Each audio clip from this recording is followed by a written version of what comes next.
Muy buenas tardes. Estamos en esta ocasión aquí en el marco del LibreFest para presentar el libro Ecos Críticos de las Vanguardias en América Latina.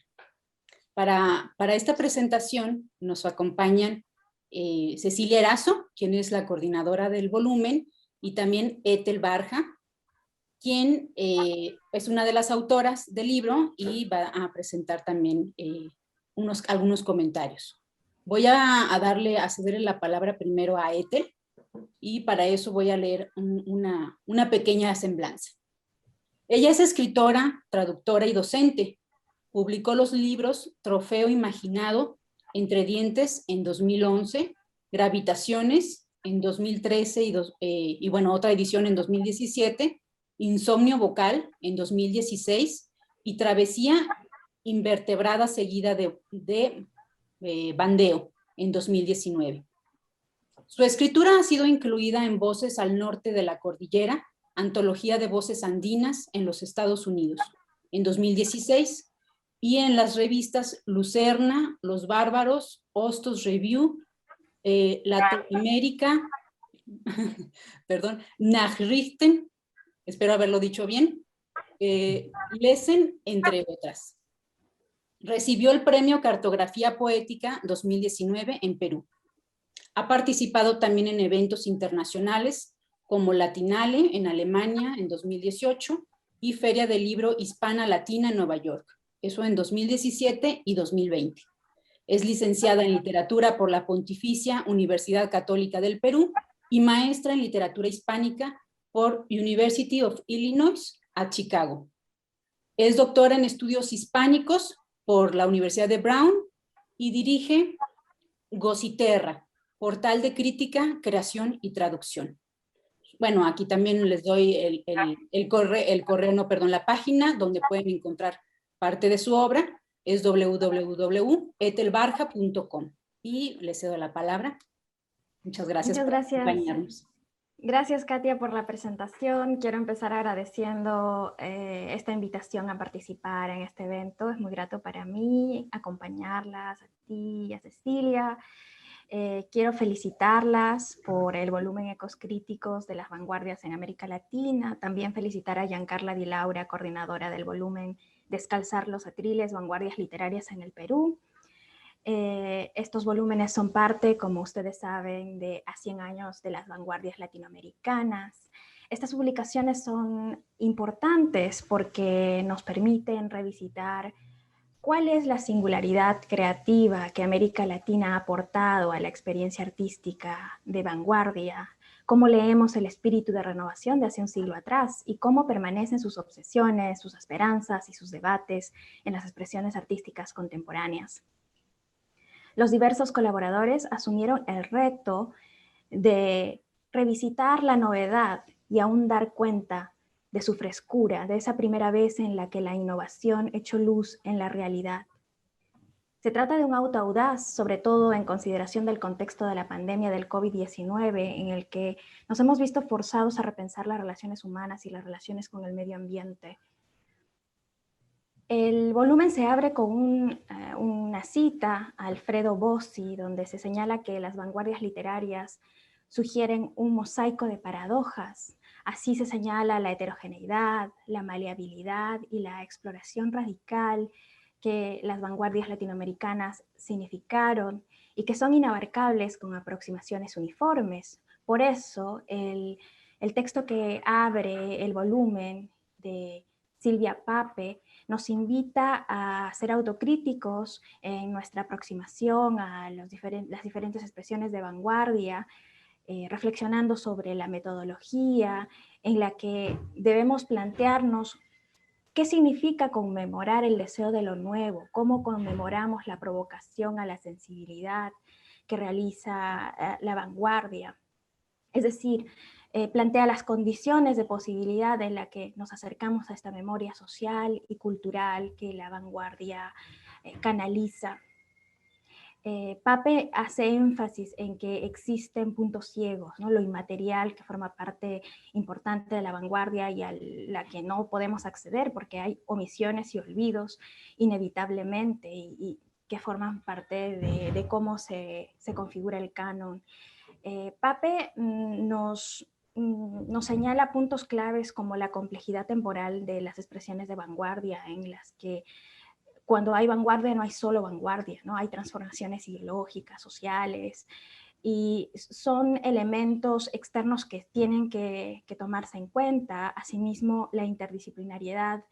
Esto hace que el objeto de estudio, la vanguardia como objeto de estudio, es un objeto complejo. Dos puntos fundamentales que hermanan las aproximaciones en este volumen serán, por un lado, la puesta en perspectiva de la relación de las vanguardias americanas con las vanguardias europeas, que pone énfasis en la cuestión de la identidad latinoamericana, y por otro lado, la invención de una audiencia, que Pape nombra como la inserción de una latencia, cómo es que estas expresiones vanguardistas van a ir formando su público.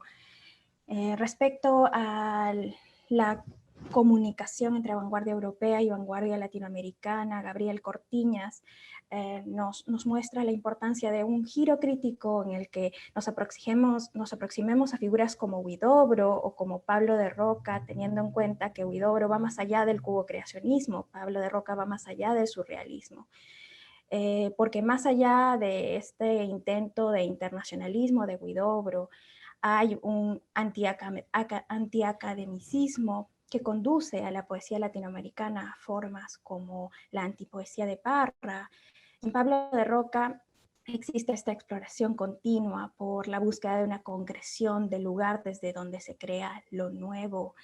Esto forma parte de la búsqueda de la identidad latinoamericana y que nos hace ver cómo poetas como José Zacarías Tallet, en el estudio de Ariel Arjona, nos presentan una posición ética respecto al espacio desde la poesía, ¿no? Y nos hacen reflexionar sobre el espacio insular cubano en general, desplegando una coalición de la perspectiva política y estética. En la reflexión desde dónde se está creando lo nuevo, también se ve este diálogo entre vanguardismo en general y vanguardismo indigenista. El estudio de Miguel Rosas Buendía sobre Enrique Bustamante y Vallivian muestra esta búsqueda de nuevas formas de aproximarnos a epistemologías andinas que abren caminos para pensar el imaginario asociado a la minería y a la interconexión entre el Ande y la experiencia nacional, que busca la emoción de lo moderno arraigado en lo que es la cultura andina, para mostrar cómo se van a visibilizar formas de inscribir las particularidades locales en los debates de alcance internacional. Miguel Rosas Buendía hace énfasis en el diálogo que realiza Bustamante y Villavián desde su vanguardismo indigenista con, por ejemplo, el grupo Orcopata y la vanguardia que está relacionada al boletín Titicaca, del cual profundiza Fernán Cerrón Palomino en su estudio sobre perfiles de intelectuales y artistas asociados al boletín Titicaca.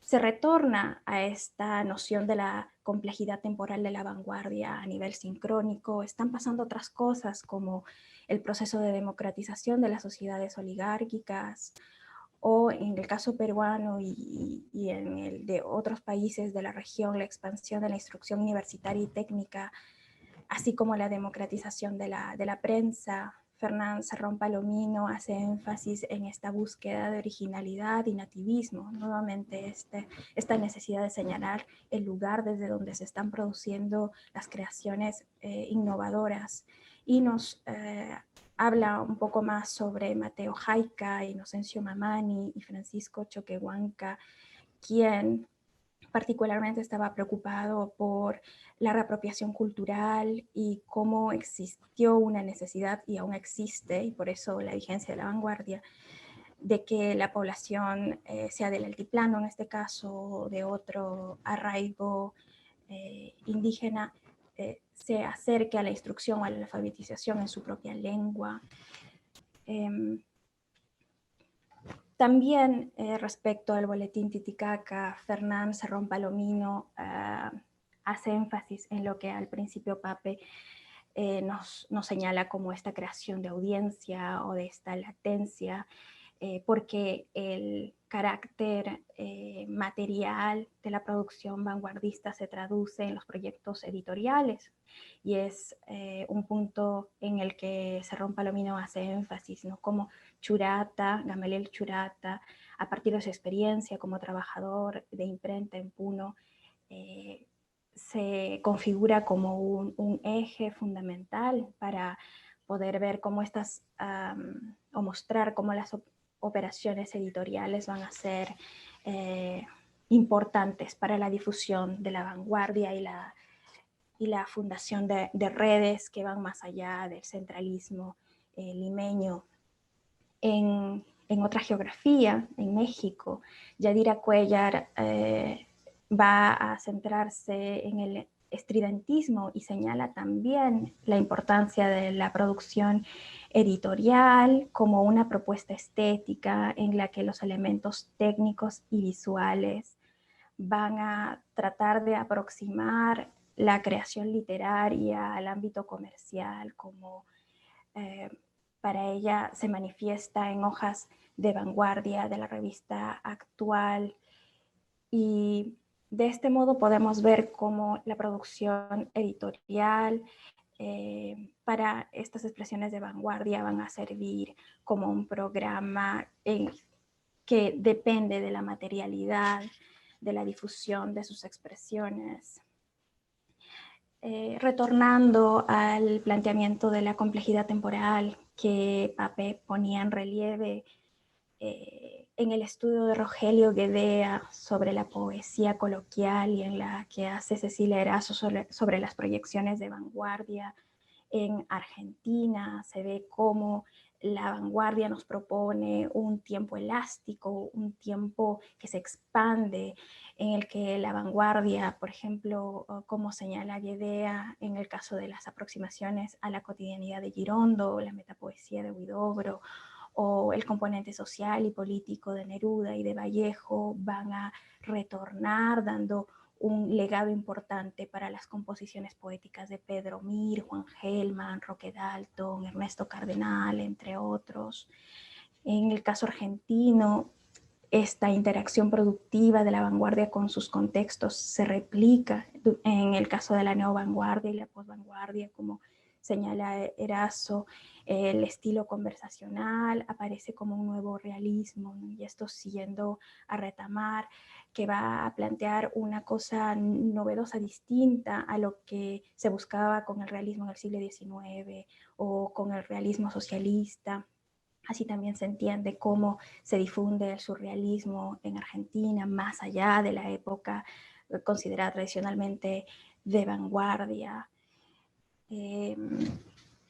Es así como podemos ver que hay esta suerte de proyección de las ambiciones de vanguardia que tienen que ver fundamentalmente, como nos recuerda Erazo, con que aún es necesario en los 60 cambiar la vida, ¿no? Es decir, todas las expresiones que nosotros asociamos a los años 60 de contracultura retornan a obsesiones que son propias de la vanguardia, y para el caso latinoamericano como una región poscolonial, todavía queda pendiente la conquista de la identidad no colonial, y ese anticolonialismo se ve con reflexiones sobre, por ejemplo, el lugar del género, ¿no? La colonialidad de poder. Y así Lilia Granillo Vázquez nos habla del aporte de las mujeres a las vanguardias en México, haciendo un recorrido por la obra de la literatura y la pintura de Remedios Varo, Leonora Carrington, Angelina Beloff, Carmen Mondragón, Tina Modotti, Carmen Mondragón, Cordelia Urueta, Aurora Reyes, ¿no? Y las menciono todas porque es importante reiterar la invisibilización en la necesidad de de poner en perspectiva la importancia de sus aportes, el anticolonialismo también retorna en la importancia del movimiento antropófago, que de una forma muy interesante Laura Cabezas nos trae a propósito del trabajo de Beatriz Acevedo, en el que se visita otra vez el movimiento antropófago, y se vuelve a reiterar que existe una necesidad de una recuperación de lo nativo, de la cultura tupí, pero también una conciencia de que no se puede, digamos, retornar a la pureza nativa, sino más bien que hay una hibridación, ¿no? Que es lo que la antropofagia propuso, y también con marcas de género, ¿no? De una posición firme frente al patriarcado que está asociada al colonialismo. Y bueno, eso ha sido un breve recorrido por lo que significa el libro en términos de aproximación, no solo a lo que significó la vanguardia, sino al legado de la vanguardia aún hoy, aún viva, aún proyectándose. Gracias.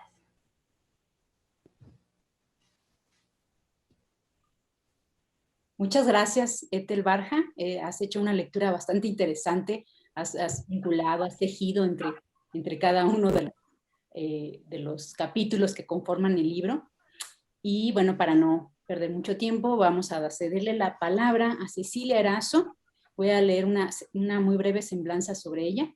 Es licenciada y profesora en letras por la Universidad de Buenos Aires, doctoranda en la misma institución. Es docente en la carrera de Ciencias de la Comunicación Social de la UBA, en el Instituto Superior del Profesorado Joaquín V. González, y es licenciada en Artes de la Escritura de la Universidad Nacional de las Artes. Ha sido becaria de posgrado del CONICET y realizó una estancia de investigación en el IAI de Berlín. Actualmente se encuentra en la etapa final de escritura de su tesis de doctorado sobre las poéticas argentinas de los años 60. Es autora de los libros de poesía Plutón Canta, de 2010, Monoambiente, de 2012, e Intimidad del Mundo, en 2014. Y coordinó, junto a otras colegas, el libro Umbrales y Fronteras, escrito sobre viajes y viajes de escritura. Y bueno, le cedo la palabra a Cecilia, que fue la coordinadora de este libro. Bueno, te cedo la palabra. Bueno, gracias, Katia. Bueno, antes que nada, gracias primero a Katia y a la editorial por la confianza, por haberme confiado la tarea de coordinar el volumen. Yo había trabajado coordinando volúmenes en conjunto, pero esta vez lo hice acompañada, por supuesto, por Katia, pero más sola, y fue una experiencia bastante interesante. Agradezco también en los comentarios de Ethel, y además la estoy conociendo hoy. Esto es algo muy de ahora, ¿no? Que podemos entrar en estas redes de escritura, a veces sin habernos visto. Así que, bueno, celebro el encuentro antes que nada. Me parece bastante interesante el recorrido que hizo Ethel. Como decía Katia, estuve hilvanando algunas cuestiones a través de los capítulos. Me parece una idea interesante y una propuesta interesante de lectura del libro. En el prólogo que yo escribí hay también otras propuestas posibles, digamos, y me parece que el libro quedó buenísimo, como decimos acá, lo cual es un motivo de festejo.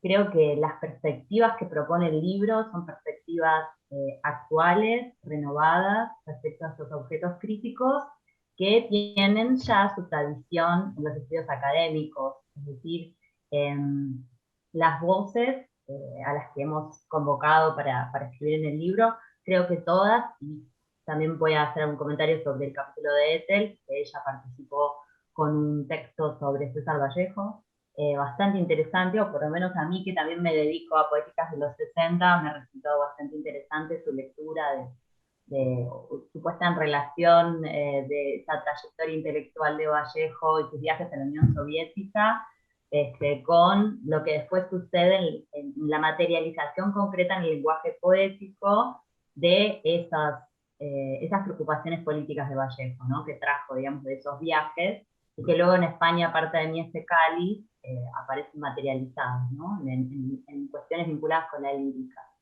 Creo que el libro realmente es un recorrido por demás interesante, justamente porque, como decía Ethel, va trazando algunas miradas renovadas respecto de los objetos. Yo lo que planteo un poco en el prólogo, que me parece que es importante destacar, es que durante mucho tiempo la crítica literaria latinoamericana tuvo que batallar para constituir como objeto la idea de las vanguardias latinoamericanas, ¿no? El libro de Jorge Schwartz, por ejemplo, recupera un poco este recorrido de debates, los artículos de Ana Pizarro, algunos de estos críticos que ahora se han vuelto voces ineludibles para nosotras y nosotros a la hora de estudiar las vanguardias de nuestro continente. Durante bastante tiempo tuvieron que hacer denodados esfuerzos críticos por establecer esto como un objeto de reflexión, porque había discusión respecto de, bueno, en qué medida podían, como siempre hay discusiones respecto de la entidad de lo latinoamericano, todavía hoy, ¿no? Viejas discusiones respecto de cuánto contacto hay entre poéticas tan lejanas o disímiles, entre realidades políticas y culturales lejanas y disímiles, como pueden ser las poéticas del Caribe, lo que pasa en México, lo que pasa en los Andes, o lo que pasa en Río de la Plata, ¿no? A mí, en este sentido, me resultó muy iluminadora la producción crítica de Ana Pizarro, porque ella, digamos, se hizo un poco cargo de todos estos problemas, más allá de que en cada uno de sus artículos, sus papers muy conocidos, los congresos que organizó, aparece la cuestión, ¿no? de trabajar sobre un poeta en particular, siempre se reserva un espacio para volver a debatir en torno a estas problemáticas. Y está esta idea de que, más allá de que nos enfrentamos a, por supuesto, realidades y temporalidades, como decía Ethel, ¿no? Temporalidades disímiles, que tienen que ver con, por supuesto, los procesos de desarrollo político, económico y cultural de las distintas regiones de nuestra América. Hay un hilo conductor, podríamos decir, que es la necesidad en algún momento de renovar las artes, ¿no? de abandonar un cierto anquilosamiento que además en nuestro continente tiene que ver con las colonias, por supuesto. O sea, el proceso de independencia política que todos los países de nuestro continente vivieron durante el siglo XIX, con Cuba como el último, ¿no? Con Martí, Cuba y este último mojón, digamos, de independencia a finales del siglo XIX, luego empezaron a aparecer, primero, las cuestiones de lo local, lo nacional, ¿no? Y esto tuvo su proceso también con temporalidades disímiles en los distintos países, y luego también la necesidad de renovar eso que en algún momento se afirmó como lo nacional, lo local, lo específico. Esto, claro, nos arroja un mapa de complejidades que ya ha sido bastante estudiado, ¿no? Y me parece que lo interesante del libro es que hay una intención de ya revisitar, por eso usted, ¿no? Este término de lo revisitado, ciertas poéticas, de pensar proyecciones de las poéticas hacia las posvanguardias, digamos, y hacia la actualidad, que me parece que esto es verdaderamente muy valioso ¿no? O por lo menos en mi experiencia de coordinarlo, armarlo, leerlo, pensarlo, me pareció realmente muy interesante. Le hablaba del texto de Laura Cabezas, que es un texto verdaderamente es un ensayo muy interesante, porque tiene mucha potencia, es decir, recupera, digamos, un objeto crítico muy estudiado, que es Oswald de Andrade, la antropofagia brasilera, ¿no? Lo recupera a partir de esta experiencia de las artistas visuales o que hacen poesía visual, etcétera, actuales, y hace una lectura política con mucha vigencia, pensamos en el Brasil de hoy, ¿no? O sea, lo que se enfrenta el Brasil de hoy políticamente. bueno, estamos viviendo épocas muy convulsionadas, así que también fue interesante que Ethel se refiriera a la cuestión de la pandemia, digamos, porque en el medio de este proyecto nos encontramos con estas circunstancias en las que estamos pensando los 100 años de la vanguardia, ¿no? En un momento muy crítico para todos nosotros. Y me parece que en ese sentido, textos como el de Laura no encuentran algo para decirnos respecto de lo que estamos viviendo ahora. Eso me parece muy valioso. Por supuesto que hay una cosa interesante para decir sobre el libro, para quienes no lo hayan leído, que seguramente es un libro muy nuevo, es que en algún sentido, si bien hay bastantes aportes vinculados a las artes visuales, termina siendo un libro bastante centrado en la poesía, lo cual para mí también es motivo de festejo, porque yo que me dedico a la poesía, investigo esto, sobre todo estoy especializándome en poesía argentina, pero digo, quienes nos dedicamos a la poesía, y somos la mayoría de los que estamos en este volumen, sabemos que es muy poco lo que se le dedica actualmente en términos de publicación de libros o de estudios a la poesía, ¿no? No hay duda de que la narrativa latinoamericana y la narrativa incluso de vanguardia hegemoniza bastante el interés, digamos, de los estudios académicos. Así que siempre que haya una oportunidad para festejar la poesía, recuperar la lectura de poesía, me parece que hay que festejar esto, porque no es muy común. Entonces hay un recorrido en el libro también que tiene que ver con descubrir voces, en mi caso, que eran completamente desconocidas para mí, autores, autoras, y me parece que esto también es algo muy valioso del libro, y que creo que invita bastante a la lectura, que es ver cuáles son ese trabajo de archivo que hay en el libro, ¿no? De revisión del archivo. Bueno, sabemos muy bien sobre el estudiantismo, sabemos bastante sobre Huidobro, pero ¿qué pasa con Pablo de Roca? Es decir, cómo ciertas figuras, como dice Gabriel Cortiñas, ¿no? Cómo ciertas figuras que se han vuelto también el centro del canon, Ethel habló de esto, ¿no? El centro del canon de las vanguardias latinoamericanas, por ciertos trazados de la crítica, de Huidobro, ¿no? Como el gran inaugurador de las vanguardias en América Latina, dicen Ana Pizarro, Schwartz, muchos autores con el non-serviam. En algún sentido, tanto trabajo y tanta reflexión sobre estos autores opacó, digamos, otras propuestas, otras producciones igualmente importantes, e incluso otras aristas de la propia obra de Huidobro, ¿no? Se lee en Huidobro el cubismo, se lee en Huidobro el trabajo con las vanguardias francesas, etc., y menos se lee la relación de Huidobro con el americanismo, digamos, con un montón de cuestiones que están súper interesantes. Esto, digamos, ni que hablar, no solo respecto del canon de la poesía chilena, ¿no? Pero digo, también Talet, autores cubanos que, como dice el autor, ¿no? En la propia Cuba aparecen como ciertas excepciones porque están corridos de la temporalidad, y en estas cosas que hacemos los y las críticos medio bestiales de periodizar, muchas veces lo que queda como por fuera de las periodizaciones se nos vuelve opaco, se nos invisibiliza. Bueno, no sé muy bien qué hacer con este autor, entonces por las dudas no lo incluyo en mi proyecto, o porque no sé muy bien qué podría decir sobre eso. Entonces el libro tiene varios capítulos que hacen este trabajo muy valioso para mí, ¿no? Sobre el archivo. Tiene que ver, ¿y qué pasa con, bueno, lo mismo de Balivián, ¿no? Este autor peruano sobre el cual habló también Ethel. ¿Qué pasa con Balivián, con esta relación entre Balivián y las poéticas brasileras, o, ¿no? Como con estos autores que quizás quedan un poco al costado de Vallejo, al costado de las voces que hemos acostumbrado a asociar. Bueno, en Argentina siempre es con Borges la cuestión, ¿no? Y sin embargo, bueno, en el capítulo que escribí yo, digamos que tiene que ver con mi investigación, ahí se puede ver con claridad cómo hacia dentro del campo literario argentino la cuestión es bastante más rica y compleja, y bueno, hay otras voces y hay otras cuestiones. Bueno, así que esto es gracias, sí.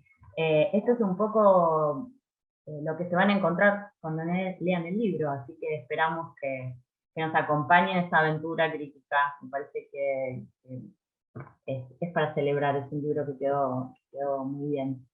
Así que bueno, gracias a Katia otra vez por la invitación y gracias a Ethel por haber estado acá y por haber propuesto este recorrido y por haber escrito este texto, por haber colaborado. Gracias por dialogar.